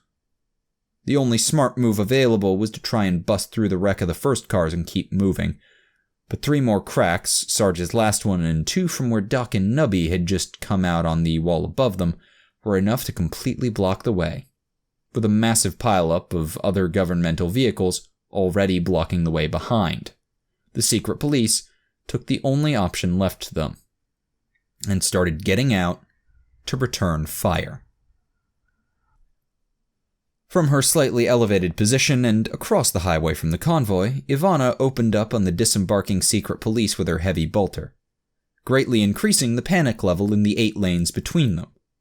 Above her, Sarge cursed himself for not bringing any more cracks or his nade launcher and started trading lasfire with the well-covered men below. He didn't land many hits, but between him and Ivana, they had the entire convoy nice and distracted for Doc and Nubby's follow-up attack. After a short debate over targets, Doc and Nubby decided it'd be best to stick to the objective, and 2 crack missiles slammed directly into the roof of the still unopened limo in the middle of the convoy. Admittedly, it was a bit overkill, given they were firing anti-tank ordnance, but the 2 guardsmen felt it was best to play things safe. You can imagine how surprised and disappointed they were when the smoke cleared to reveal a burned, battered, but still intact limo, now glowing with a faint pinkish-purple light. Lacking any better ideas, Doc and Nubby started tossing grenades as fast as they could grab them, hoping for a lucky hit with a cracknade or something, but only managed a few glancing hits before return fire from the secret police forced them back into cover. It was at this point that the fight began to stall. As well as our opener had gone, we'd blown all our hole cards. There were still at least 10 secret police agents still standing in their armored cars made damn good cover, even from grenades. We had them pinned, but time was on their side and they knew it. We only had so long before reinforcements started pouring in and we'd be in all sorts of shit. Nubby suggested a run back for more cracks and Doc wanted to wait for Twitch and Tink, but Sarge vetoed and gave the order to advance. It really said something about the situation that nobody objected. As Sarge dropped down and began pushing through 8 lanes of semi-stalled traffic, Nubby and Doc left their nice safe drainage pipe to take turns sprinting down the exterior stairs below them. Tink finally reached the interchange. The techie cut off his call to Bane with a final hammed-up death gurgle and directions to avenge him, and tried to figure out just where the hell the giant concrete's rat's nest the fight was. Tink's attempts to get directions from his distracted teammates were interrupted by someone dialing his combi directly and screaming, "Stop this truck," in his ear. Tink looked around in confusion, eliciting more yelling, before he finally spotted the tanker wallowing through traffic next to him with a small figure jumping up and down on top of it. Tink took in the size of the tank. The bright red, flammable markings on its side, and the dep packs in Twitch's hands. The techie then briefly tried to remember how many crates of explosives they'd packed in the bridge he was currently riding on, before giving up and weaving through traffic towards the tanker with a shout of, "Aw, shit, Twitch, you're gonna get us all killed!" The surviving agents of Task Force Spectre, handpicked by the Inquisitor herself to act as her last line of defense, let out a ragged cheer as the mystery attackers suddenly began pulling back. Their cheers were cut short by a massive crunching sound above them, and they looked up nearly 8 levels to the overpass above them, and the truck cab hanging over its edge. All 9 agents watched, too stunned to even notice a chunk of debris that flattened their commander, as the truck teetered on the lip for a second before finally tipping and dropping directly towards them. The limo's occupant, unsure what was happening, peeked out the door for a second, before slamming it shut and pouring every ounce of her newfound powers into her shield. The tanker was about 10 meters off the ground when the dep packs on its side detonated it in a massive, oddly wet-sounding whoop. The explosion was big, Just not as big as we'd expected, which was honestly a good thing given how close to it some of us were. Instead of the massive fireball and concussive shock we'd expected, what we got was a flaming spray like the world's largest incendiary grenade, covering the entire highway in burning fuel. The smell was, well, familiar. Up on the overpass, Tink turned to the man next to him, who was looking over the edge with the rapt expression of someone who'd always wanted to do that. He read, then reread the words, "No shit services, for all your septic needs," on the man's overalls. Then looked at Twitch, who shrugged and muttered about it being the best he could find. Tank shook his head. Both guardsmen hooked their drop harnesses to the railing and rappelled down into the quite literal flaming shit show below. The septic worker saluted them.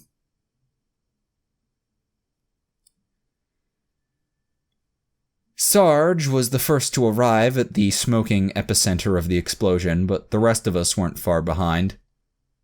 As we arrived, we heard a faint melodious voice cursing and screaming somewhere inside the flames and smoke. Then a blast of lightning knocked Sarge off his feet. The singed non-com spared a second to thank the Emperor for carapace armor, and rolled into cover while the rest of us sprayed fire into the smoke.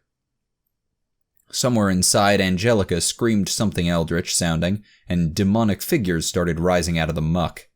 At least, we thought they were demonic. It was hard to say because we just kept shooting, taking them out before they could finish forming.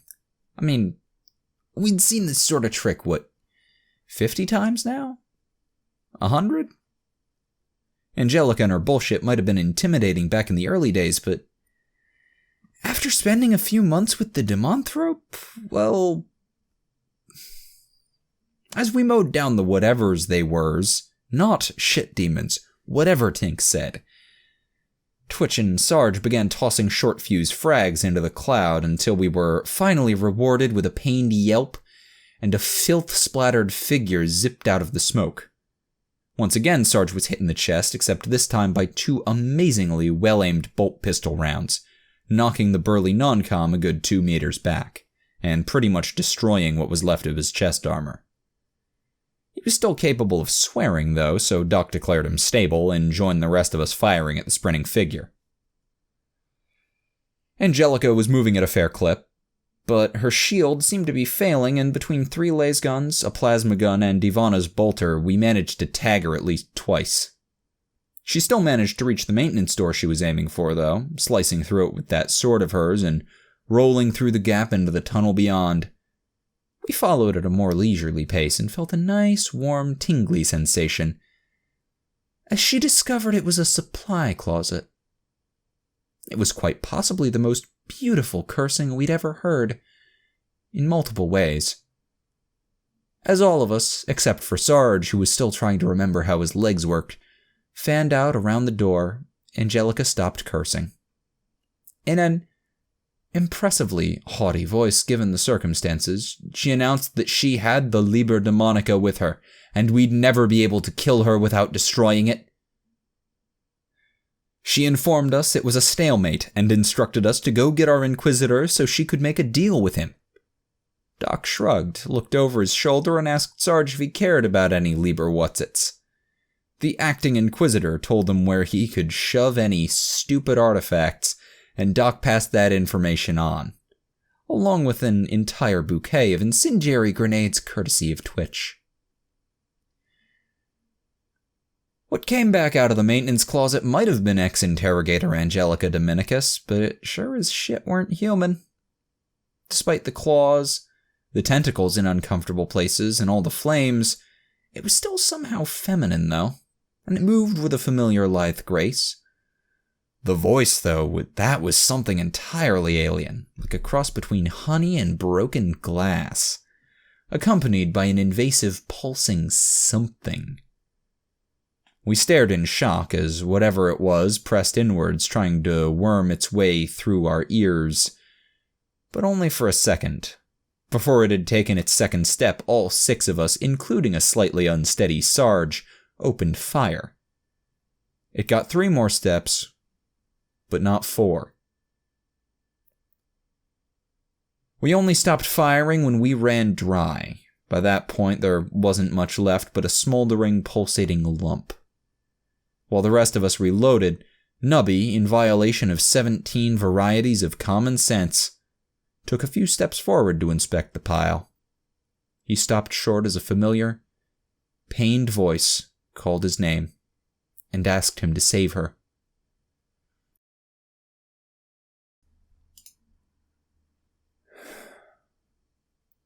The trooper looked down into the somehow intact face and eyes of ex-interrogator Angelica, who smiled at him and called him her knight in shining armor. Nubby smiled back and informed her it wasn't working out. Twitch offered her another incendiary bouquet as consolation. As much as we'd have loved to sit and watch our ex-bosses remains smolder in the hive light, there wasn't time. The ambush had only taken a short while, only about a dozen or 2 rounds, as us professionals call them. But the secret police had to have reinforcements on the way, and they probably wouldn't call things off just because their boss was dead. Even more worryingly, the combead Tink had given Bane was completely dead, and we could overhear chatter about something leaving the Arbitrace HQ at high speed. It was time to get moving and, if possible, avoid dealing with any freakishly powerful secret agent types, until we'd at least had time to patch ourselves up. Sarge, with a bit of support from Ivana, led the way back towards their side of the interchange, where the faithful cargo truck had been stored. As we moved, the non-com put in a courtesy call to Syssitat to let him know Angelica was dead, but didn't get through. So, he had Doc leave it with the surgeon instead. No mention of any spooky Lieber thingies, though. We were just entering the stairwell when a high-pitched whining sound drew our attention back up to the top of the interchange. An Arbite Eagle shuttle, pouring smoke from its engines and weaving a tad drunkenly, shot down out of the sky, careened off 2 walls, a support pillar, and a truck full of mattresses, in a physically improbable manner, and skidded to a halt in the general vicinity of the maintenance closet. From the far side of the traffic, we heard a distant, surprisingly heartfelt-sounding "No!"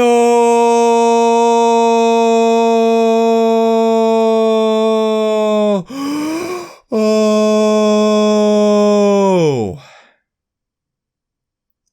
As the pitch rose and got angrier, Sarge instructed the rest of us to move faster. So no shit, there we were, standing just across the street from a grief-stricken, psychically superpowered, self-proclaimed secret agent. A man who'd killed at least 2 Inquisitors, single-handedly blown up an entire warp ship, tackled an orc freebooter with nothing more than a pocket knife, and had just spent the last hour shooting up the planet's Arbite HQ for fun. A man who may or may not have been a demon host, and was shacked up with quite possibly the most dangerous woman we'd ever met, until she'd been killed. By us. Very, very thoroughly. We decided it was time to start running. The plan was still to kill Bane, of course. It was just that we didn't particularly feel like doing it right now. We felt like we deserved a few hours off to grab a bite, get some light medical treatment, maybe catch a quick nap. The universe felt otherwise. As we piled our way into the stairwell, Bane's dramatic moment was cut short by the arrival of a squad of Arbite float bikes, 2 of which spontaneously collided mid-air, and a very one-sided gunfight started moving straight towards us. Still, though, we could think of a dozen places we'd rather duke it out with Bane than the middle of a packed highway covered with burning sewage, and directly underneath a massive pile of explosives. So we started sprinting up the stairs anyway. We pushed our way past a few confused emergency services types, including a pair hauling a broken-legged maintenance worker, up to the level that led to the garage where we'd parked. At this point, Tink did some quick math, called a halt, and informed the rest of us it was time to ditch our more unreliable assets before they became a liability. A dozen levels below us, Bane Johns kicked the last of the Arbites through the maintenance door and entered the stairwell at about the same time as 37 assorted grenades reached his level. The vast majority of the grenades either overshot, undershot, failed to detonate, or somehow bounced out the door past Bane. But, judging by the swearing and faint mopping sounds, at least one of the flashes must have hit the target. Not that being blinded stopped the man from opening fire and somehow managing to hit the back of Doc's helmet. A tank of fire suppressant on one of the first responders' backs, and the crippled maintenance guy. Twice. Twitch hastily moved his explosives-filled pack around to his front side and led the retreat down the foam-filled hallway until Nubby passed him. Nubby found the exit into the parking garage blocked by even more emergency service guys and a fire truck. Time being of the essence, rather than ask nicely, the little trooper bellowed at them to make a hole, kicked two in the shins, and left the rest to Ivana and Sarge, who scattered the stragglers like bowling pins. As he passed, Twitch tossed his pack to a particularly nervous-looking fireman and instructed him to run. For the love of the Emperor, start running! The guy took one look in the bag, started screaming, and did. Our trusty cargo truck wasn't parked far away.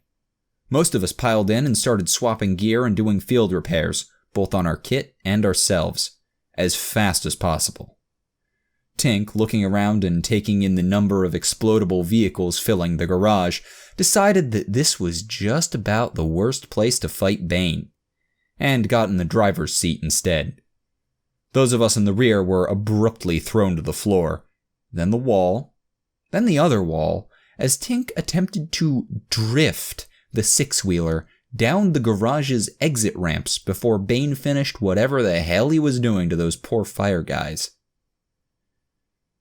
As we hit the street, shedding the last of our explosives, and very nearly Doc behind us, Tink took a second to congratulate himself on his genius and floored it. He then yelped and attempted to floor it even harder, as a burst of static arced along his hands. The radio spontaneously played a 7-note sting, and the frickin' fire truck burst through the parking garage's walls 4 levels above us. Bane, hanging out the door and driving one-handed, grinned madly at us as he opened fire. Fortunately, his aim was a bit off. Instead of pancaking us, the fire truck came down in the opposite lane, smashing directly into an oncoming truck and setting both off in a disproportionately large, purple-tinged fireball.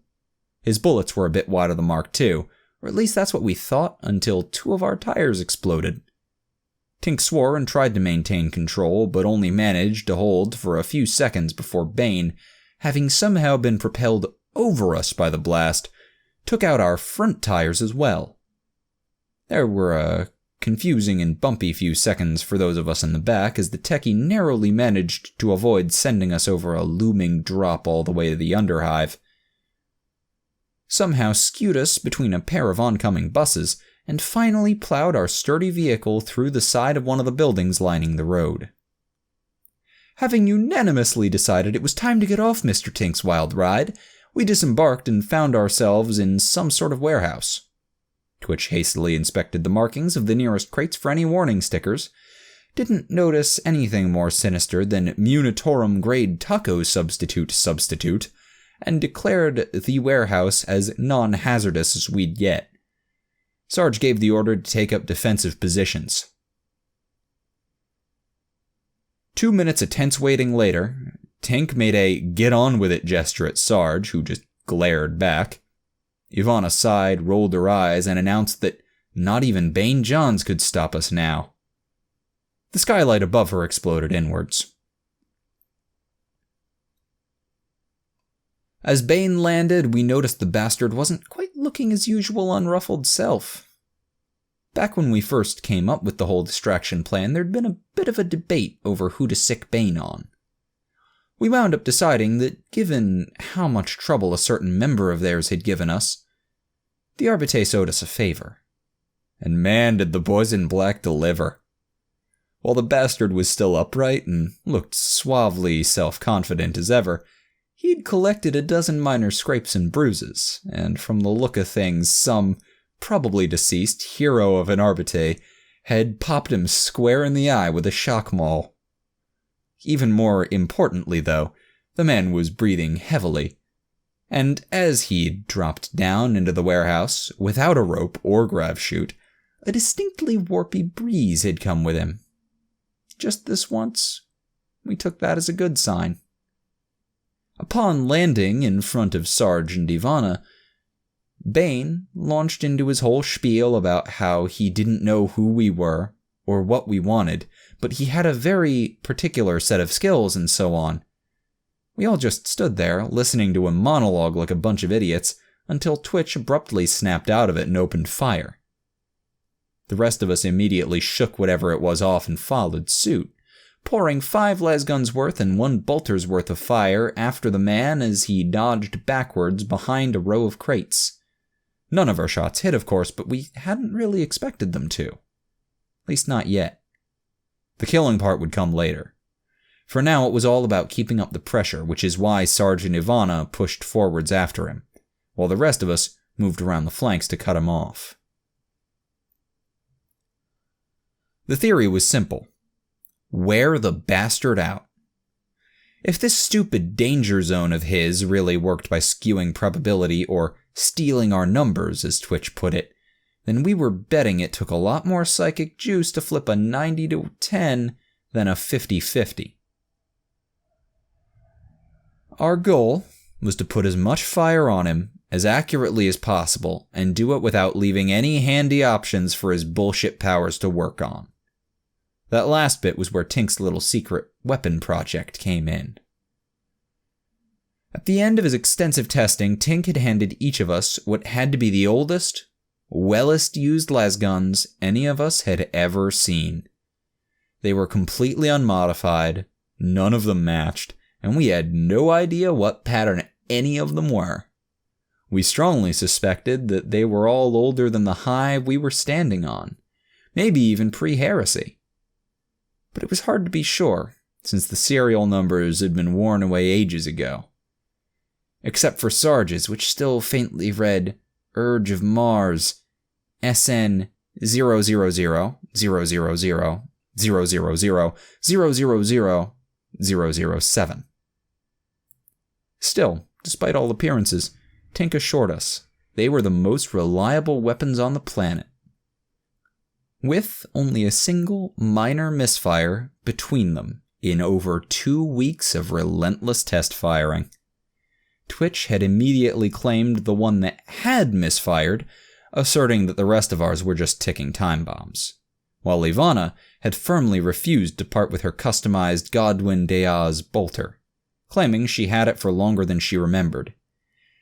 Tink wisely decided not to press her.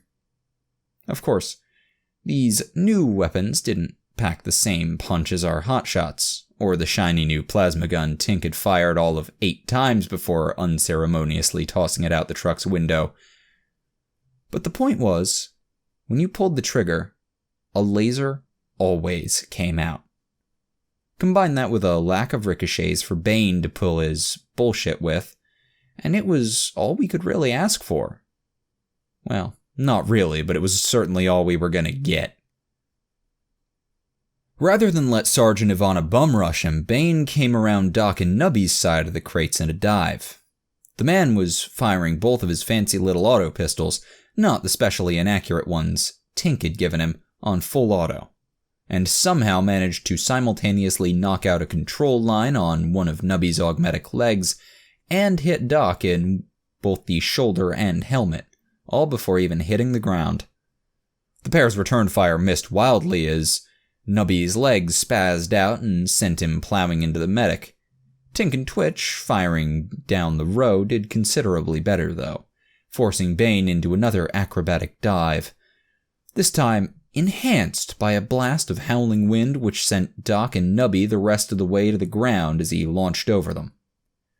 Rounding the corner, Sarge and Ivana both took potshots at the magical flying interrogator, and then sprinted after him as he passed behind a stack of boxes. Sarge was still sprinting when he reached Bane's row, which turned out to be a mistake. The non-com threw himself into a dive but misjudged his aim and plowed straight into a large shelving unit, catching 4 auto-pistol bullets and a small but surprisingly heavy crate to the groin in the bargain.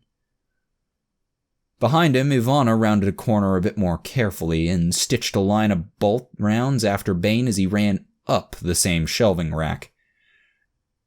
As admittedly cool as this maneuver was, it also took the man up into Tink and Twitch's line of fire. And the universe went slightly runny around the edges as the pair lined up their shots.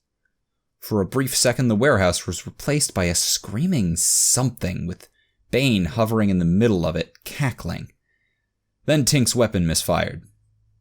Twitch's didn't, and Bane dropped back down off the shelves with a girly little yelp as a lesbolt grazed his thigh. Bane didn't hit the ground, not because he'd started flying again, but because Ivana caught him by the front of his tux and pinned him upside down against the wall. The big woman grinned ear to ear as she shoved her bolter into his chest and pulled the trigger, only to pause and stare down in confusion as nothing happened.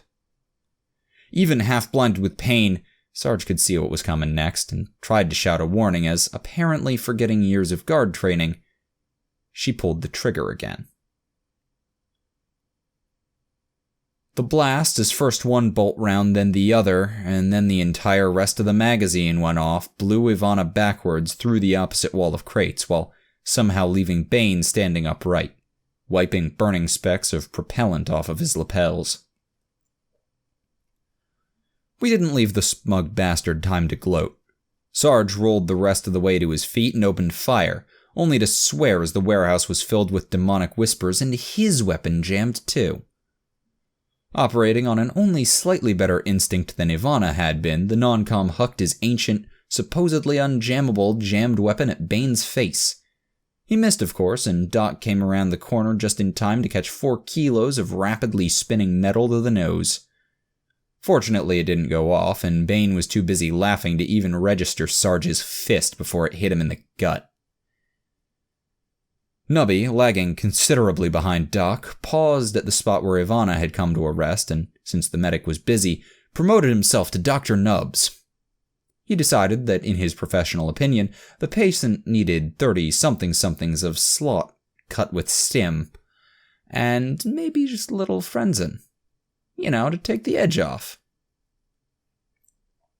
Twitch and Tink entered the row to find Sarge in the middle of what might be described as a kung fu battle. One that Sarge, despite being stronger, faster, and undoubtedly meaner, was definitely losing. Tink, confident in his ability to fire into melee, announced it was time to even the odds and shot Sarge in the arm. Twitch suggested he not try that again and started moving closer. Sarge, who was starting to feel the broken ribs and blood loss, was getting really tired of the little voice that kept promising him untold power in exchange for a small price, and decided that enough was enough. As the bastard wound up for another of his stupidly effective chop things, the non-com rushed into the blow as he pulled his combat knife. He was very surprised when halfway through his attack everything went wobbly, and suddenly the knife wasn't in his hand anymore. Sarge paused, perplexed, and tried to figure out where it had gone. It wasn't in his right hand where it was supposed to be, and his left hand appeared to be missing entirely, which seemed vaguely worrying. He directed his gaze downward and was relieved to find the missing blade was merely lodged in his chest. He hadn't lost it after all. Secure in the knowledge that the commissar wouldn't be angry at him for misplacing his war gear, the non-com decided it was time to sit down and take a quick nap. As he nodded off, he vaguely wondered if all the blood around him was his, and if he would be yelled at for making a mess. On both sides of the road, Doc, Twitch, and Tink watched as Sarge staggered backwards and collapsed, and a rain of blood started falling from the warehouse's roof. All three of them looked up into the storm and then back down to where Bane was standing over Sarge and opened fire. Things got very warpy, very fast. Whether it was the blood rain and its notorious effect on psychers, or just that Bane was finally running on empty, the man's powers seemed to go completely haywire as our barrage hit him. It started with a hivequake, knocking boxes off the stacks around us, followed by a psychic blast launching Bane into the air like a cannon, and then the nagging little whispers at the edge of consciousness abruptly growing into a full-on assault.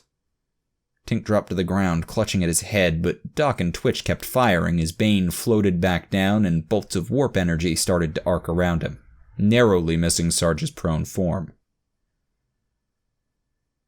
Inside all of the lightning, we could faintly hear Bane somehow simultaneously screaming, laughing, and arguing with someone about how things work. Around him, tears in reality started forming, with indistinct hands and tentacles clawing at their edges. Twitch cursed his lack of explosives, tossed a vial of holy water at Bane, who didn't appear to notice, and yelled at the rest of us to keep shooting. Not that we needed telling. All of us, including a now upright Tink and Nubby, poured as much fire as we could into the increasingly eldritch figure, and despite the age and piddliness of our weapons, it had a noticeable effect. Chunks of the man started burning off, whether from us or his own powers we couldn't say, but whatever he was turning into didn't seem to be able to regenerate. Yet. As we kept firing and hoping for the best, there was a shout from behind Doc, as Ivana ran up, gripping Sarge's lasgun. None of us were quite sure what she was trying to do as she began advancing while hip-firing. She was already in effective rage. But whatever it was, sure as shit backfired. She reached the ragged skeletal figure that was all that was left of Bane. The man's schizophrenic shouting was replaced by something, and a blast of bluish energy launched the woman across the room to land in a sizzling heap. When the flash of light faded, we found ourselves looking at pretty much the same thing, and not a 4-story axe-wielding demon, thank the Emperor. We were pretty sure the bluish veins covering what was left of his body were new, though. Same with the steadily growing horns and feathery black wings. We responded to the sudden appearance of an actual, by all things unholy, demon host, with the calm professionalism of true Inquisition agents, and kept firing. Because, honestly, what the hell else were we supposed to do? Run? From that? We knew a die-tired situation when we saw one. And anyway, even with his little upgrade, Bane still wasn't looking that healthy. For all we knew, it'd only be a few more shots before he keeled over, right? Well, actually the thing's next move certainly seemed in line with our assessment. Instead of descending on us in a storm of demonic fury, it waved a hand in the air and the warp rifts around us suddenly solidified. A creature that looked like a horrible amalgamation of 20 different creatures clawed out of the one nearest Tink and Twitch, while Bane himself started floating upwards to the largest rift in the warehouse. Twitch and Tink immediately shifted their fire and began falling back, while Nubby and Doc dutifully kept on Bane, right until the arrival of a second interdimensional horror from a portal on their side of the row. The hard decision of where to focus our fire and whether to desperately try to kill Bane before we were clawed to death by his minions was a tricky one, especially without Sarge there to make it. Fortunately, before we dithered ourselves to death, the problem was simplified for us. Ivana, stained head to toe in blood, whether hers or the warpy stuff we couldn't tell, came screaming out of the back of the warehouse and hit the slowly rising figure with a flying tackle, yanking Bane down away from the growing portal.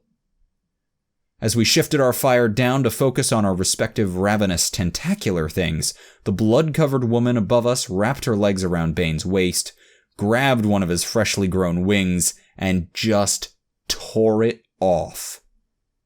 This got the thing's attention, to say the least. It responded by howling and clawing at her face and sides with sets of steadily growing talons. She just ignored this and grabbed the other wing. The sound as it came off was memorable.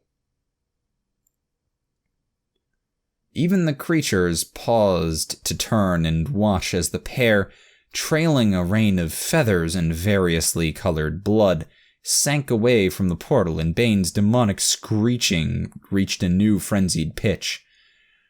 Ivana, now missing nearly as many chunks as Bane, shifted her grip to his skull, and with a triumphant scream of "blood for the blood god," popped the whole thing, newly formed talons and all, like an overripe melon. There was a brief pause in which we could faintly hear an echoing "as planned," and then the warehouse once again exploded in blue light. When it faded, Bane and his creatures weren't there anymore. Neither was Ivana. As Doc sprinted over to start treatment on Sarge, Twitch turned to Tink and Nubby and asked if they'd just seen that. The techie thought for a second and then firmly stated that he definitely hadn't seen any inquisitorial agents declare their loyalty to Khorne before subsequently vanishing into the warp without a trace, and suggested they never speak of such silliness again. Nubby nodded as well and discreetly kicked some empty chem ampules under a nearby shelving unit. Further discussion on the subject was interrupted by a booming voice instructing all occupants to drop their weapons, lie on the floor, and surrender by order of the Adeptus Arbites and the Emperor's Most Holy Inquisition. We weren't exactly surprised to see the traffic arbite walk through the door. It just sort of fit into the way the day was going, and we took some joy in the fact that some unknown individual had shot him a few dozen times. The 200 or so men and assorted vehicles he had with him, which had apparently been waiting just outside the warehouse for a good portion of the battle, were just icing on the cake. The real surprise was the man who walked in alongside the arbite. Of all the things we'd expected, Inquisitor Syssitat personally hauling his chubby butt down to the battlefield to rescue our sorry asses certainly wasn't one of them. And as it turned out, we were right not to expect it. Instead of telling his new arbite buddies that we were all friends here and asking them to help patch us up and secure the site, Syssitat's first order was to get us all in cuffs. Even Sarge, though he at least assigned a pair of arbite medicaes to continue Doc's work. Thank the Emperor for that, at least. The man was practically giggling as he explained that no, we certainly weren't members of his team, and suggested that the Arbites should run Sarge's rosettes, both of them, against their databases. His response when the one turned up as completely invalid, and the other identified us as Rogue Inquisition Agent Interrogator Greg Sargent and Associates? Well, smug doesn't even begin to cover it. The last thing we heard as we were walked out to the waiting APC, or stretchered in Sarge's case, was the damn bastard snickering to himself as he advised the Arbites to ship us directly back to the Inquisitorial Sector headquarters, where, as he put it, they were sure to give us a fair and speedy trial. Well, he was half right.